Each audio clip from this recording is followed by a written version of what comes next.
Prophète Gratien est là, non? Lève la main. Qui a senti que le prophète Gratien a monté en dimension prophétique? Même moi, le père, j'ai senti ça. Quand il prophétise, on sent qu'il est allé à un autre niveau. Mais il n'y a pas longtemps, il était empoisonné. Il avait des traitements. Je ne sais même pas vous dire comment Gratien se sentait. Des fois, je priais, je le voyais au milieu du séjour de la mort. Les pensées de tout genre passaient par sa tête. Il ne venait même pas ici à l'église, il n'était pas suspendu. Mais il était malade. Traitement sur traitement. Vomir. Il allait mourir, on allait perdre Gratien. Et moi, j'ai vu ça quand j'étais déjà en France. Je me réveille, je dirais, maman, il y a quelqu'un qu'on veut prendre près de moi, afin qu'on dise que c'est moi qui l'ai sacrifié. On parle au téléphone, je dis, tu ne vas pas mourir. On est une famille.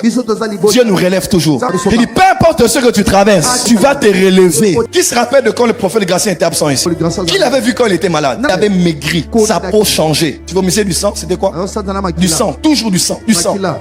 Des traitements inimaginables. Une dépression qui n'a pas de nom. J'ai dit, mon fils, sois calme. On va s'en sortir. Dieu va tourner sans ta faveur. Là, il était au Sénégal. Il était chez le prophète René au Gabon. Quand je vois les vidéos, j'ai dit, waouh! Bon, mais maintenant, retraite avant. Quelle dimension, quelle dimension, mon Dieu? Il lui un soir. Il y aura aussi un matin. Tout celui de la porte des cieux passe par des temps difficiles.